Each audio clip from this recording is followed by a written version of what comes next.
Have you ever wondered what's actually going on inside the mind of ChatGPT? Today, we're pulling back the curtain on the one single concept that makes it all possible: attention. It really is the secret sauce, the thing that lets a machine grasp context just like we do. Let's dive in. So to really get this, we've got to start with the core problem that attention was even invented to solve. And it all boils down to language's biggest challenge: ambiguity. It's what you could call a word's identity crisis. Okay, so take a simple word like bank. In one sentence, it's a place for money. In another, it's the side of a river. For us, that's easy, right? Our brains just get it from the other words. But for a machine, how can one word have two completely different meanings? And that is a huge problem for a machine. You have to remember, it starts out by seeing every single word in complete isolation. It doesn't have our built-in intuition. So how does it solve this puzzle? How does it figure out which bank we're talking about? Well, the process starts by turning each word into a list of numbers. We call this an embedding. Now, think of this initial embedding as just a generic one-size-fits-all dictionary definition. So the word mole has the exact same starting numbers whether it's an animal, a chemistry term, or on your skin. It's a starting point, but it's totally clueless about context. Now, the old way of doing things, with models called RNNs, tried to solve this by reading a sentence in order, one word at a time. The problem? They had terrible memories. It was like reading a long book, and by the time you reach the final chapter, you've completely forgotten what happened at the beginning. It just didn't work for long sentences. And this is where things get really cool. The transformer architecture came along and flipped the whole idea on its head. It asked, what if, instead of passively getting information one word at a time, each word could actively search for its own meaning? What if it could talk to all the other words in the sentence at the same time? You can almost picture it like a little meeting happening inside the sentence. Our word, let's call it the query word, basically asks, hey everyone, given who's here, what kind of word am I supposed to be? Then, every other word holds up a key, which is like a name tag saying, here is what I am. Our query word then looks at all the keys and scores how relevant they are. Finally, it pulls in the value, the actual substance or meaning, from the words that scored the highest. And that's the magic right there. It's a system that lets information just zip around from one part of the sentence to any other part, instantly. It doesn't matter if the words are right next to each other or 100 words apart. They can all communicate to build one rich, cohesive meaning. Okay, so we've got this great analogy of words talking to each other, but how does that actually happen? How do you turn that idea into math?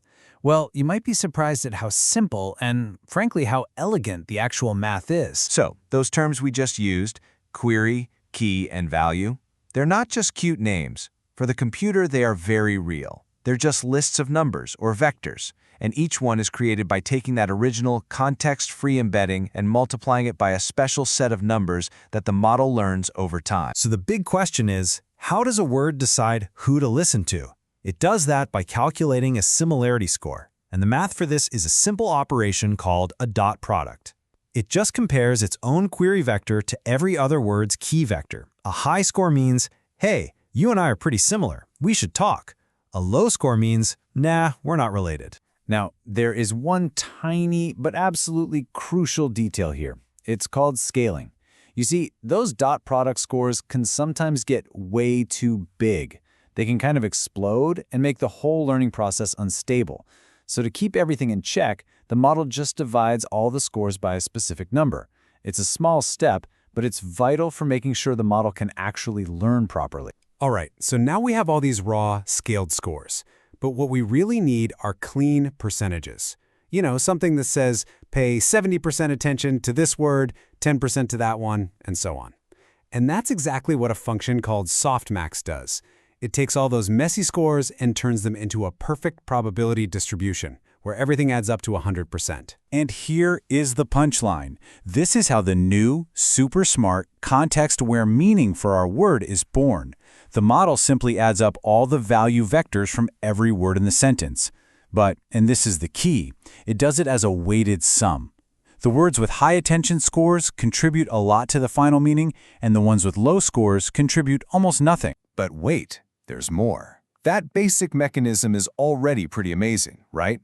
But it actually has two what you might call superpowers that take it to a whole other level and really unlock the kind of performance we see today. Superpower number 1 is called multi-head attention, and it's brilliant. Instead of having just one attention process looking for one type of connection, the model runs many of them in parallel. So for the word Harry, one head might be looking for the word Potter. At the exact same time, another head is checking for Queen, another for Sussex. It's looking for all these different relationships simultaneously. And we're not talking about just 2 or 3 of these. To give you an idea of the scale we're dealing with, the original GPT-3 model, it used 96 of these separate attention heads, all running in parallel, in every single layer. That's an incredible amount of different contextual information being gathered all at once. All right, superpower number 2. This one's a really clever rule called masking. It's critical for training a model that needs to generate text, to predict what word comes next in a sentence. The rule is simple. The model is not allowed to see the answer. Think of it as a strict no-cheating rule. When the model is trying to predict the next word, you have to hide all the words that come after it. If it could see the future, it would never learn how to actually predict anything.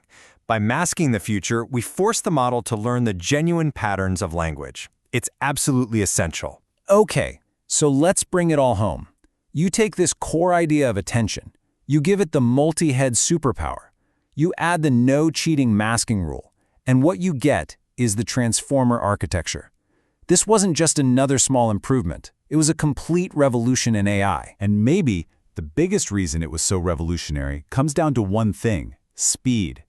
Remember those old models that had to read word by word by word?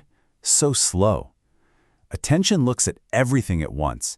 The whole process is massively parallelizable, which makes it a perfect fit for the powerful GPUs that drive all of modern AI. It's just built for scale. So when you boil it all down, this is why attention just works. It gives models a deep, nuanced understanding of context, even across thousands of words. It does it incredibly fast. It's flexible enough to be the core engine, not just for text, but for images, audio, and more. And it's learnable. The model itself figures out what relationships truly matter. So there you have it. A whirlwind tour of the engine that took us from clunky, context-blind programs to machines that can really start to understand the nuance in our language. And it leaves us with a pretty mind-bending question, doesn't it? As machines continue to master context, what does that unlock for the future of our own ideas?